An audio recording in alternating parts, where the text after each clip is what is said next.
Hello दोस्तों, कैसे हो आप सब लोग। आज की वीडियो आप सभी के लिए काफ़ी इम्पोर्टेंट रहने वाली है। HKRN के अंदर टोटल 103 टाइप की जो पोस्ट हैं उनकी वैकेंसी आई हुई है। और फिल करने की जो लास्ट डेट है वो 21 नवंबर है। आज इस वीडियो के अंदर हम उन पोस्ट के लिए आप कैसे अप्लाई कर सकते हो उस चीज़ को देखेंगे। पोस्ट कौन कौन सी अवेलेबल है। एक तो भाई प्राइमरी टीचर की है। उसके अलावा अगर हम इंजीनियरिंग की देखें तो जेई मैकेनिकल की है भाई, पैरा इंजीनियरिंग एसोसिएट। इन चीजों का मतलब क्या भाई, पैरा इंजीनियरिंग एसोसिएट कौन अप्लाई कर सकता है, क्या सैलरी रहेगी, वो सारी चीज हम इसके अंदर देखेंगे। फिर para architect associate draftsman civil की है भाई, कौन सा डिपार्टमेंट मिलता है, इसमें क्या चीजें रहती हैं, क्या सैलरी रहेगी। एलएम की है, लाइनमैन की है, फोरमैन इलेक्ट्रिकल की है, एससी की है भाई इलेक्ट्रिकल वाले जो हैं, लैब टेक्नीशियन की है, सिविल का जो जेई है उसकी है, हॉर्टिकल्चर का जो जेई है उसके लिए है, टीजीटी भाई जो टीचर्स के लिए है, पैरा टीचिंग एसोसिएट उनकी पोस्ट है। भाई क्या क्या क्वालिफिकेशन मांग रखी है वो चीज आप देख सकते हो। जैसे मान लो जेई सिविल है तो उसको या तो डिप्लोमा होना चाहिए या फिर डिग्री होनी चाहिए। उस तरीके से टोटल इसके अंदर 103 टाइप की हैं। फिर टीचर की आप देख सकते हो भाई, TGT physical, Sanskrit, Urdu, Hindi, English, इस टाइप से ढेर सारी हैं। फिर शिफ्ट अटेंडेंट हो गया, डिप्टी सुपरिटेंडेंट हो गया, टेक्नीशियन हो गया, लाइब्रेरी, जूनियर ड्राफ्ट्समैन। तो ड्राफ्ट्समैन की अगर हम टेक्निकल की बात करें तो टेक्निकल की भी बहुत सारी हैं। उसके अलावा जो एसडीओ होता है या फिर असिस्टेंट इंजीनियर जिसको बोलते हैं, ये देखिए आप, असिस्टेंट इंजीनियर इलेक्ट्रिकल, 1 साल का एक्सपीरियंस होना चाहिए और डिग्री होनी चाहिए, तो आप असिस्टेंट इंजीनियर इलेक्ट्रिकल के लिए अप्लाई कर सकते हो। तो बहुत बढ़िया बढ़िया पोस्ट इसके अंदर आई है, मैं जूम करके दिखा देता हूँ। Assistant engineer electrical, mechanical, supervisor, field technician, teacher की मैंने दिखा दी थी, टीजीटी की भी है, पीजीटी की भी है। तो इस तरीके से टोटल इसके अंदर 103 टाइप की हैं। और लास्ट डेट इसकी कब है, 21 तारीख। सभी की लास्ट डेट देखिए क्या है, 21 तारीख। शुरू कब से हुई है, 15 तारीख से फिल होनी शुरू हुई है। कल मैं बिजी था, कल मैं वीडियो नहीं बना पाया, इसलिए आज मैं इसकी वीडियो आपके लिए आज बना रहा हूँ। आपको पूरा प्रोसेस समझ में आ जाएगा, आप इसके लिए अप्लाई कैसे कर सकते हैं।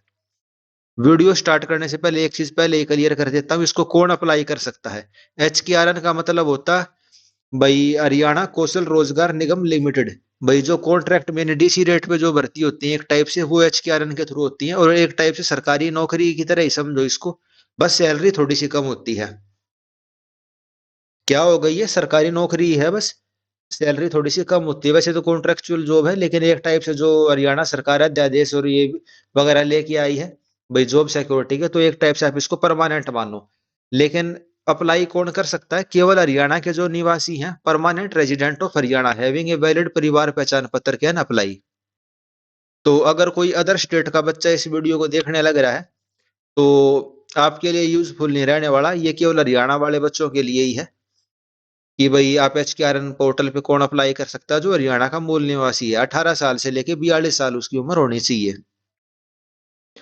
ठीक है, तो ये सबसे पहले आपको पता चल गया कौन अप्लाई कर सकता है। आपको अप्लाई कैसे करना है वो मैं बता देता हूँ। सबसे पहले गूगल पे आप लिख लेना HKRN रजिस्ट्रेशन, या HKRN लिख देना। तो HKRN की वेबसाइट खुल जाएगी, जो कि आपकी स्क्रीन के ऊपर भी दिखने लग रही है। इसमें आप ऊपर देखिए, कैंडिडेट रजिस्ट्रेशन एंड लॉगिन, आप पे इस पे क्लिक करना है आपको। इस पे हमने क्लिक कर दिया, अब ये लोड होने लग रहा है। अब क्या आ गया, कैंडिडेट रजिस्ट्रेशन एंड लॉगिन। सबसे पहले आपको रजिस्ट्रेशन एंड लॉगिन करना पड़ेगा अपनी फैमिली आईडी से। हरियाणा से बाहर का नहीं कर सकता, और हरियाणा वाले के लिए भी पीपीपी आईडी होनी जरूरी है, वो चीज मैंने आपको शुरू में बताई दी। अप्लाई करने का देख लेते हैं। बाकी जो भाई पैरा इंजीनियरिंग एसोसिएट है, पैरा मेडिकल एसोसिएट है, इस चीज का क्या मतलब है। इसका मतलब बस इतना ही है भाई, पैरा इंजीनियरिंग एसोसिएट का मतलब है अगर सिविल के अंदर, तो सिविल के जितने भी डिपार्टमेंट है, PWD, irrigation, panchayat, country town planning, तो जितने भी डिपार्टमेंट है उन सबको मिला के हम क्या कह देंगे, पैरा इंजीनियरिंग एसोसिएट। जिस भी डिपार्टमेंट में वैकेंसी खाली होगी उसके अंदर आपको फिल कर दिया जाएगा, उसको एक कॉमन कैडर टाइप से बना रखा है इसमें। तो आपको कंफ्यूज होने की जरूरत नहीं है भाई, पैरा इंजीनियरिंग एसोसिएट या पैरा मेडिकल एसोसिएट क्या है। जैसे पैरा टीचिंग एसोसिएट है, तो पैरा टीचिंग एसोसिएट का क्या मतलब है, जो सारे टीचर आ गए किसी भी डिपार्टमेंट के अंदर, किसी भी स्कूल में हो सकता है, वो मैं आपको दिखा भी देता हूँ। ये जैसे इनकी वेबसाइट है, पैरा इंजीनियरिंग एसोसिएट में क्या आ गया, diploma in engineering of relevant line. आप जेई के लिए अप्लाई कर सकते हो, सारे जेई आ जाते हैं इसके अंदर। पैरा टीचिंग एसोसिएट में क्या आ जाते हैं भाई, टीजीटी, पीजीटी, ये सारे टीचर इसके अंदर आ जाते हैं। वैसे ही अकाउंट के अंदर ये लेवल 3 की जॉब होती है, यानी कि जो थोड़ी हाई लेवल की जॉब हो गई। उसके अलावा इसमें पॉइंट मिलते हैं HKRN के अंदर, वो सारे अभी देख लेते हैं। बाकी अप्लाई कर लेते हैं। सबसे पहले तो अप्लाई कैसे करना है। सबसे पहले आपको अपनी फैमिली आईडी लिखनी पड़ेगी यहाँ पे। मैं अपनी फैमिली आईडी लिख के आपको बता देता हूँ। जैसे ही मैंने फैमिली आईडी लिखी, भाई मेरे परिवार के सभी मेंबर्स का नाम आ गया, और फिर मेरे को क्या मांगना, इसने क्या कहा, ओटीपी मांगी। गेट पीपीपी वेरिफिकेशन ओटीपी, इस पे मैं क्लिक करूंगा, ओटीपी का ऑप्शन आ जाएगा। मैंने ओटीपी लिखूंगा यहाँ पे। जैसे ये ऑप्शन है ना एंटर ओटीपी का, यहाँ मेरे फोन में ओटीपी आई होगी, वो मैं ओटीपी लिख देता हूँ।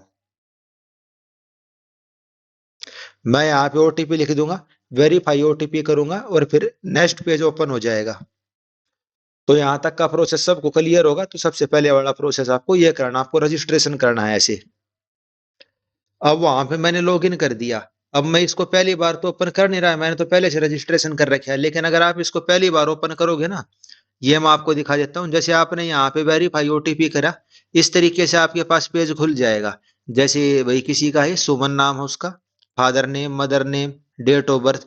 यहाँ नीचे की तरफ आपको लिखा हुआ आएगा जनरेट दी रजिस्ट्रेशन आईडी। नीचे की तरफ क्या लिखा हुआ आएगा, जनरेट दी रजिस्ट्रेशन आईडी। इस पे क्लिक करना है आपको, और आपकी रजिस्ट्रेशन आईडी बन जाएगी। इस तरीके से आएगी, रजिस्ट्रेशन नंबर जनरेटेड सक्सेसफुली। भाई आपका रजिस्ट्रेशन नंबर बन चुका है। मेरा पहले से बना हुआ था, तो इस तरीके से खुल के आ गया। भाई रेड कलर से जो लिखा हुआ आने लग रहा है। ठीक है, तो हमारा जो पहला पहला स्टेप था वो पूरा हो चुका है। फिर हमें सेकंड स्टेप के अंदर क्या डालनी पड़ेगी, education detail, socio economic criteria डालना पड़ेगा, एक्सपीरियंस के नंबर भरने पड़ेंगे, और अप्लाई करेंगे हम जॉब के लिए। इसमें टोटल मैं आपको दिखा देता हूँ, कुछ 150 के आसपास नंबर रहते हैं। ये देखिए 150 पॉइंट रहते हैं। भाई फैमिली की इनकम कम है तो ज्यादा नंबर मिल जाएंगे। एज अगर भाई उसकी जो भी इनका क्राइटेरिया उसके 15 नंबर है, स्किल के 20 नंबर है, कॉमन जो सीटी दिया था उसके 10 नंबर है, और MAPUY का कोई बेनिफिशियरी है उसके 50 नंबर है। जैसे देख सकते हो, अगर किसी की 1,80,000 से कम इनकम है तो उसके 40 पॉइंट। अब आपने कल परसों न्यूज सुनी होगी, हरियाणा में 71% लोग 1,80,000 से कम इनकम वाले हैं। वो कैसे हैं, सभी ने अपने सर्टिफिकेट के अंदर करवा दी 1,80,000 से कम इनकम। इतना गरीब थोड़ी ना हरियाणा। तो उसके 40 नंबर हम वो इसी वजह से करवाई है लोगों ने, ताकि ये 40 नंबर मिल जाए। एज के पॉइंट है, अगर भाई किसी की एज ज्यादा है, भाई 36 से 42 ईयर, तो उसको ज्यादा नंबर मिलेंगे, क्योंकि भाई बेचारे की एज ज्यादा हो रखी है। मैक्सिमम तो 30 से 36 साल वाले के 15 नंबर, 36 से 42 वाले के 10 नंबर। और कोई जवान है भाई 18 से 24 साल, तो भाई वो तो कल को भी नौकरी ढूंढ लेगा, तो उसको थोड़े कम नंबर दे रखे हैं। फिर स्किल की आ गई, अगर भाई उसके पास कोई सर्टिफिकेट वगैरह है, रेलिवेंस NSQF का, तो भाई उसको जो इन्होंने नंबर बताए हैं वे मिल जाएंगे। जैसे 20 नंबर मिल गए उसको। सोशियो इकोनॉमी के 5 नंबर है। भाई अगर कोई विधवा है, अगर किसी के पेरेंट्स मर चुके हैं, अगर 15 साल से होने से पहले ही उसका पिता मर चुका है, तो उसको 5 नंबर मिल जाएंगे सोशियो इकोनॉमी के। CET के 10 नंबर है। जो कॉमन एलिजिबिलिटी टेस्ट था तो बहुत कम नंबर है इसके, इतना फर्क नहीं पड़ेगा इससे। ईज ऑफ डिप्लॉयमेंट, भाई इसका क्या मतलब है, अगर जो जॉब निकली है भाई, गुड़गांव के अंदर ही जॉब करनी है और आप गुड़गांव के ही रहने वाले हो, तो आपको 10 नंबर एक्स्ट्रा मिल जाएंगे। MAPUY के जो बेनिफिशियरी हैं, भाई मुख्यमंत्री अंत्योदय परिवार उत्थान योजना, अगर आप इसके बेनिफिशियरी हो तो आपको 50 नंबर एक्स्ट्रा से मिल जाएंगे। अब नाम से ही पता चल रहा है भाई, अंत्योदय परिवार उत्थान योजना, यानी बहुत गरीब दबे कुचले हुए लोग हैं, तो 50 नंबर इनको एक्स्ट्रा दे देंगे। तो इस हिसाब से इसमें नंबर वगैरह जुड़ते हैं। तो अब मैं इसके सेकंड स्टेप को भर के दिखा देता हूँ, एजुकेशन वाले को। इसमें नंबर कैसे मिलते हैं वो मैंने बता ही दिया। भाई पढ़ाई लिखाई का इतना रोल नहीं है इसमें, जो आपके पास सर्टिफिकेट वगैरह है, आप कितने गरीब हो, और उन चीजों के ऊपर डिपेंड करता है। एक टाइप से मतलब लोगों की ताकि हेल्प हो सके, उस तरीके से है। और बाकी है तो गवर्नमेंट जॉब टाइप से ही है। और कितनी बढ़िया बढ़िया पोस्ट इसके अंदर वो मैंने आपको बताई दी। अब मैं अगले स्टेप पे प्रोसीड करता हूँ। सेकंड स्टेप में आ जाते हैं एजुकेशन की डिटेल पे। अब अपने को एजुकेशन भरनी पड़ेगी, जो भी एजुकेशन है, ठीक है। जैसे सबसे पहले मैंने तो कोई नहीं भर रखी, तो मैं अपनी 10th वाली भर देता हूँ। कौन सा बोर्ड था, तो इसमें हो गई बिलो, अच्छा 10th क्लास भरनी है, जैसे आपने 10th कर रखी हो तो आप 10th भर देना, 12वीं कर रखी हो तो 12वीं भर देना। तो हम 10th से शुरू करते हुए चलेंगे और पहले 10वीं की भरेंगे, फिर 12वीं की भरेंगे। अगर किसी ने ग्रेजुएशन कर रखी है तो वो ग्रेजुएशन भर देगा, डिप्लोमा ITI कर रखी है तो अपनी उस चीज को भर देना। तो 10वीं हरियाणा बोर्ड से करिए भाई। आगे अपने आप जैसे नेट चलता जाएगा अपडेट होते जाएंगे। कोर्स नेम क्या था भाई, 10th तो 10th होती है। अच्छा इसमें कुछ नहीं भरना, ये ब्लैक कलर से आ रखा है। मार्कशीट के ऊपर क्या डेट थी इसमें वो भर देंगे। तो अभी तो मैं फॉर्म भरने के लिए दिखा रहा हूँ, मेरे बारे में तो पता ही है भैया आपको। ठीक है, ये फॉर्म भरने के लिए केवल हम इसको करने लग रहे हैं। रोल नंबर भी कुछ भी कर दो, ठीक है अभी के लिए। ग्रेड कितनी थी जो भी होगी आपकी, आपको उस हिसाब से करनी है। हरियाणा बोर्ड में जैसे भाई नंबर पता चलते हैं परसेंटेज के हिसाब से कितने हो गए, तो 90% बन गई ये। हाँ 90% इसने अपने आप उठा लिया। यहाँ आपको अपनी PDF फाइल वो करनी पड़ेगी। ठीक है, इसी तरीके से आपको सारी चीजों में प्रोसीड करते हुए जाना है। मैं यहाँ फाइल अपलोड कर देता हूँ। तो मैंने वहां पे ऐड किया तो क्या आ गया, रिकॉर्ड सेव्ड सक्सेसफुली। भाई 10th क्लास की मेरी डिटेल इसके अंदर ऑटोमेटिकली सेव हो चुकी है। अब 10th के बाद भाई हम 12वीं की कर देंगे, डिप्लोमा कर देंगे, ग्रेजुएशन कर देंगे। मैं ग्रेजुएशन करके देखता हूँ सीधी होती है कि नहीं होती।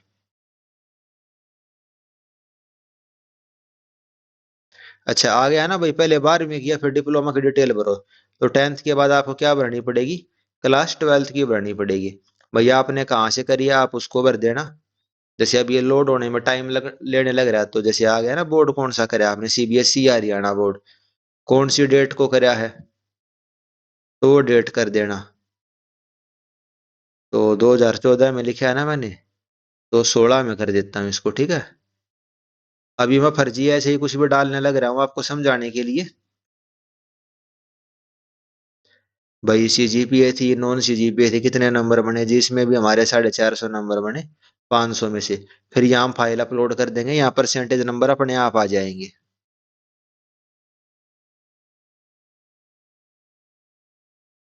तो यहाँ हम फाइल चूज कर लेते हैं।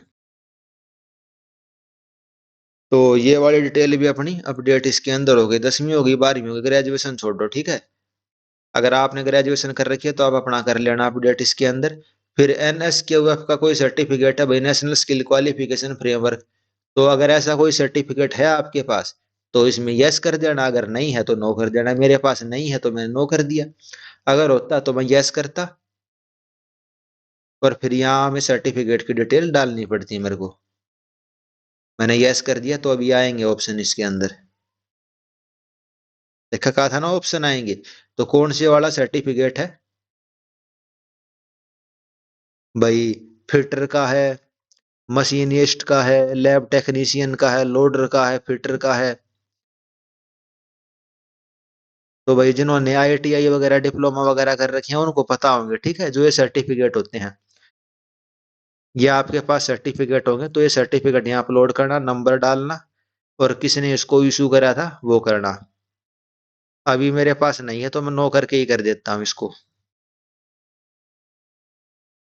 ये रिफ्रेश होने में टाइम ले रहा है, अपने आप भी ये होता जा रहा है सब कुछ।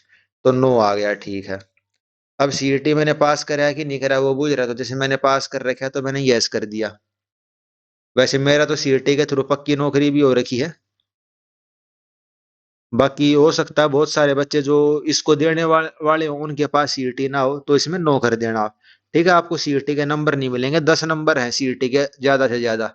मान लो आपके 70 नंबर है तो आपको 7 मार्क्स मिल जाएंगे, 60 नंबर है तो 6 नंबर मिल जाएंगे, यानी 10% मिलेंगे CET स्कोर के हिसाब से।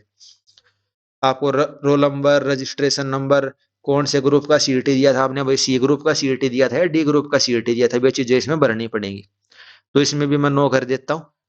अगर आप यस करते तो सेव CET सर्टिफिकेट आपको वो कर देना था। तो चीजें मेरे हिसाब से आपको सारी क्लियर होती हुई चल रही होंगी। फिर हम इसमें नेक्स्ट कर देंगे। एजुकेशन की हो गई, पर्सनल हो गई, फिर हमारी किसकी आ जाएगी, सोशियो इकोनॉमी की। इसको नेक्स्ट हो गया ना नेक्स्ट।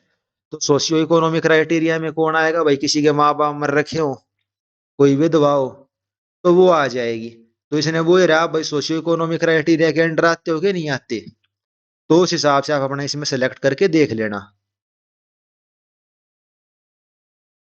जैसे अभी इसमें ऑप्शन खुल नहीं रहा, क्यों नहीं खुल रहा है देखते हैं। बाकी इसमें यस या नो का ऑप्शन है। अच्छा, ये चीज इसने अपने आप उठा रखी है वैसे तो भाई, आप अनाथ हो गए थे, आप विधवा थे, फलाना ढिमकाना। फिर लाइसेंस, अगर भाई आप ड्राइवर के लिए, कंडक्टर के लिए, सिक्योरिटी गार्ड के लिए अप्लाई करना चाहते हो, तो आपको अपना लाइसेंस सेलेक्ट करना पड़ेगा। अभी मैंने इसको नो कर दिया। भाई फिर फादर का जैसे इसने ऑटोमेटिकली उठा रखा है, तो हम इसको क्या करेंगे, नेक्स्ट कर देंगे। फिर एक्सपीरियंस आ जाएगा। भाई प्राइवेट कंपनी में काम कर रखा है तो यस करना, नहीं कर रखा है तो नो करना। अगर किसी ने काम कर रखा है तो उसने यस कर दिया। अब उसके पास किस टाइप का एक्सपीरियंस है, हरियाणा गवर्नमेंट का या प्राइवेट का है। तो भाई हरियाणा गवर्नमेंट का होगा तो भाई वो इसके लिए अप्लाई कर क्यों रहा होगा, ठीक है। प्राइवेट वाला ही होगा ज्यादातर। बाकी HKRN में पहले से एक्सपीरियंस है तो आप हरियाणा गवर्नमेंट सेलेक्ट कर सकते हो, वरना आप प्राइवेट या एंटरप्राइज सेलेक्ट करोगे। उस कंपनी का नाम, किस तारीख से किस तारीख तक आपने काम करा था, आपके पास EPF का नंबर है कि नहीं है, और एक्सपीरियंस का जो सर्टिफिकेट है वो आपको अपलोड करना पड़ेगा। अभी मैं इसको नो करके ही करता हूँ। जब इसमें यहाँ अपनी फाइल अपलोड कर दोगे तो सेव होता हुआ चलेगा, ठीक है। क्या करना पड़ेगा आपको, फिर वो सेव करना पड़ेगा। यहाँ जब आप सर्टिफिकेट अपलोड करोगे तब आएगा, तब यहाँ सेव का ऑप्शन आ जाएगा। तो हमारे पास कोई एक्सपीरियंस नहीं है तो इसमें भी हमने नो ही कर दिया। ठीक है, तो कुछ नहीं आया इसमें भी, सिंपल चला गया। मैंने इसको क्या कर दिया, टिक, मैंने सारी चीजें अच्छे से पढ़ ली हैं। उसके बाद आपको क्या करना पड़ेगा, पेमेंट पे करनी पड़ेगी। पेमेंट देख लेते हैं कितने की पेमेंट कहते हैं ये। Make payment.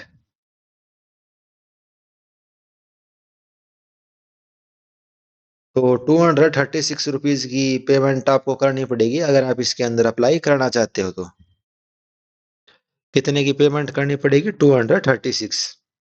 आप इसमें पे में करना, और आपकी पेमेंट इससे हो जाएगी। अगर आपने एक बार पेमेंट कर दी तब आपके पास ये सारे ऑप्शन खुल जाएंगे। पेमेंट करने के बाद जो ये ऑप्शन है ना सारे के सारे, भाई आप टीचिंग वाले पोस्ट के लिए अप्लाई करना चाहते हो, आर्ट वाले के लिए, प्रोग्रामर के लिए, योगा इंस्ट्रक्टर के लिए, JEE सिविल के लिए, TGT साइंस के लिए, आप किसके लिए अप्लाई करना चाहते हो, वे सारे के सारे ऑप्शन आपके ओपन हो जाएंगे और आप अप्लाई कर सकते हो। तो इसमें वही चीज है, बिना पेमेंट करे आगे प्रोसीड नहीं होगा, और बात वही है भाई, मैं पेमेंट करूं क्योंकि मेरे को तो अप्लाई करना नहीं, मेरे को तो बस आपको बताना था भाई कैसे करना है। बाकी अप्लाई फॉर जॉब के अंदर जैसे वैकेंट जॉब का ऑप्शन है, इसके अंदर स्क्रीन पे आपको दिखने लग रहा होगा, ठीक है। इसको मैं थोड़ा जूम करने की कोशिश करता हूँ। ये देखो वैकेंट जॉब ऊपर ऊपर आने लग रहा है ना। वैकेंट जॉब, अभी वैकेंट जॉब कितनी है, ये 103 टाइप की जॉब वैकेंट है। इसमें JEE, PWD और बाकी डिपार्टमेंट, ड्राफ्ट्समैन की हो गई, TGT, PGT, ALM की, SA की, असिस्टेंट इंजीनियर की, SDO की, मैकेनिकल, सिविल, तो उस टाइप की बहुत सारी पोस्ट हैं। जो भी आपका एक्सपीरियंस है वो आपने सेलेक्ट करा होगा। यहाँ आपके पास वैकेंट जॉब में भी ऑप्शन आ जाएंगी, और आपको क्लिक करते हुए सेलेक्ट करते हुए चलना है और अपना भाई फॉर्म अप्लाई कर देना है। ठीक है, ये वैकेंट जॉब में आएगा। अभी यहाँ उससे पहले आपको पेमेंट करनी पड़ेगी, वो पेमेंट मैं आपको करके कर नहीं रहा अभी मैं। तो फीस पेमेंट करने के बाद बस आपको क्या करना है, जैसे यहाँ वैकेंट जॉब आपको दिखने लग रहा है ये वाला ऑप्शन आ जाएगा, और ये अप्लाई का बटन है, अप्लाई कर देना और आपकी अप्लाई हो जाएगी। क्या हो जाएगी, आपकी अप्लाई हो जाएगी, आपको चिंता करने की फिर कोई जरूरत नहीं है। अगर आप शॉर्ट लिस्ट होते हो, जो आपका स्कोर बनता है, जो आपका स्कोर मैंने आपको बताया था अभी, 150 नंबर का स्कोर रहता है। इसमें अगर आपका स्कोर ठीक बैठता है तो आपके लिए कॉल लेटर आ जाएगा, और इसमें रिजर्वेशन रहता है, ये चीज और बता देता हूँ। SC वालों का रिजर्वेशन है, OBC वालों का रिजर्वेशन है, और बाकी सब का रिजर्वेशन है, जो भी हरियाणा गवर्नमेंट की पॉलिसी है उसके हिसाब से। अच्छा, एक चीज और, भाई DSC और OSC, SC कैटेगरी को दो हिस्सों में डिवाइड कर दिया है। बाकी इसके अंदर मैंने देखा, मैं तो जनरल से अप्लाई कर रहा था, मेरे को ऐसा कोई ऑप्शन दिखाई नहीं दिया भाई DSC का अलग से, OSC का अलग से। तो अगर कोई SC कैटेगरी का स्टूडेंट अप्लाई करे तो वो अपना देख के बता देना भाई, OSC और DSC का अलग से ऑप्शन आता है कि नहीं आता है। क्योंकि 13 नवंबर को नोटिफिकेशन आया था, और ये फॉर्म निकले हैं 15 को। तो उसके बाद किया तो हो सकता है भाई DSC का ऑप्शन इनको दे रखा हो, या फिर फ्यूचर में ये देने वाले हो, तो उस चीज को एक बार देख लेना। बाकी चीजें मैंने आपको बताई थी भाई। आपको पता कैसे चलेगा? आपके फोन पे मैसेज आ जाएगा भाई, अपना ऑफर लेटर डाउनलोड कर लो। 3 दिन के अंदर आपने डाउनलोड कर लिया तो बढ़िया बात है, नहीं करा तो फिर भाई कोई बात नहीं, किसी और को जॉब दे देंगे आपकी जगह। तो ये सारी चीजें होती हैं HKRN के अंदर। हरियाणा का ही जो मूल निवासी है वो इसको अप्लाई कर सकता है। बाकी तो पर पक्की नौकरी की तरीके से ही है ये। कैडर मैंने बता ही दिया, लेवल 1 के अंदर ये आता भाई, MTS का चपड़ासी, पियोन, पार्टी अटेंडेंट, माली, कुली। भाई 5वीं क्लास पास हो, अनपढ़ हो, तो वे भी इसको अप्लाई कर सकते हैं। फिर लेवल 2 में थोड़े पढ़े लिखे आ गए भाई, कंप्यूटर जो चलाना जाता हो, क्लर्क हो गया, LDC, UDC, ड्राइवर हो गया, रिसेप्शनिस्ट हो गया। लेवल 3 में ये आ जाते हैं भाई टेक्निकल वाले, supervisor, foreman, LM, SA। Teaching में टीचर आ जाएंगे, और पैरा इंजीनियरिंग में JE वगैरह आ जाएंगे, ड्राफ्ट्समैन आ जाएंगे। तो ये सारी चीजें हैं। सिविल, इलेक्ट्रिकल, मैकेनिकल वालों के लिए भाई, जो PGT TGT वाले हैं उनके लिए बढ़िया मौका है। सब कुछ करने के बाद आपको क्या करना है, बस इस अप्लाई पे क्लिक करना है, और स्क्रीन पे आपका ऐसे लिखे आ जाएगा भाई आपने अप्लाई कर दिया, सक्सेसफुल हो गया। ये सारी चीजें सही सही भरना जो इसमें मैंने आपको बताई है भाई, सोशियो इकोनॉमिक की, एजुकेशन की, एक्सपीरियंस की। जितनी ज्यादा एजुकेशन होगी उतना ही फायदा मिलेगा, जितना एक्सपीरियंस होगा उतना फायदा मिलेगा। जो नंबर मैंने आपको बताई दिए थे भाई, किस हिसाब से नंबर मिलते हैं, ठीक है। भाई कोई ज्यादा गरीब है, मुख्यमंत्री, अंत्योदय वाला सबसे ज्यादा 50 पॉइंट इसी के, अगर किसी के पास ये वाला है तो ऐसे मानो सिलेक्शन उसका हो ही गया। सारा प्रोसेस हो चुका है अपना, पॉइंट थे जो मेन मेन वे आपको समझाई दिए हैं। तो अप्लाई कराने का मतलब सिंपल सा ही प्रोसेस है, कोई दिक्कत वाली चीज है नहीं इसके अंदर। 21 तारीख आखिरी दिन है, 21 तारीख का वेट मत करना। 16 तारीख आज इस वीडियो को मैं बनाने लग रहा हूँ। भाई जब भी वीडियो देखो, 17, 18, 19 जब भी देखो इसको फिल कर देना। और अगर आपका कोई दोस्त है उसके साथ इसको शेयर कर देना, ताकि उनको भी हेल्पफुल हो जाए। क्योंकि जो पक्की भर्ती है, अब 25,000 की तो भर्ती हो गई, अब आपको भी पता है पक्की भर्ती नियर फ्यूचर में इतनी ज्यादा नहीं निकलने वाले, निकलेंगे तो 4 साल बाद, 5 साल बाद निकलेंगी। तब तक HKRN ही आपके पास ऑप्शन है। जिन स्टूडेंट का पेपर नहीं हुआ भाई, ड्राफ्ट्समैन वाले हैं जैसे, तो अगर पेपर होना ही होता तो HKRN के थ्रू थोड़ी ना निकालते। तो इस चीज को एक्सेप्ट करो, HKRN के थ्रू ये है, इसको अप्लाई कर देना। सैलरी ज्यादा तो नहीं होती, लेकिन ठीक ठाक सैलरी होती है, सैलरी आप अपनी देख सकते हो। भाई लेवल 3 जो JE वाले हैं, ड्राफ्ट्समैन वाले हैं, 0 से 5 साल का एक्सपीरियंस है तो 24,000 के आसपास सैलरी बन जाती है, कैटेगरी 1 वाले डिस्ट्रिक्ट में, जैसे गुड़गांव, फरीदाबाद हो गया। बाकी तो सरकारी नौकरी में सैलरी मैटर नहीं करती, एक जो रिस्पेक्ट होती है सरकारी गवर्नमेंट वाली, वो आपको पता ही है। जो चीज मैं कहना चाह रहा हूँ वो मैटर करती है। तो ठीक है भाई, इस वीडियो को ज्यादा से ज्यादा शेयर कर देना, ताकि आपके फ्रेंड्स को भी बेनिफिट हो जाए, ऐसा ना हो भाई आप अकेले ही लगना चाहो। ठीक है। तो इसमें इतना ही रखते हैं, आप चैनल को सब्सक्राइब कर सकते हो और फ्यूचर अपडेट्स के लिए। धन्यवाद। और कोई डाउट वाउट आपका रह जाए तो कमेंट में लिख देना। उसको भी हम देख लेंगे। बाकी टेलीग्राम चैनल है ही अपना, उसमें भी लिख के बता देना भाई, कोई डाउट हो तो उसको भी देख लेंगे। धन्यवाद।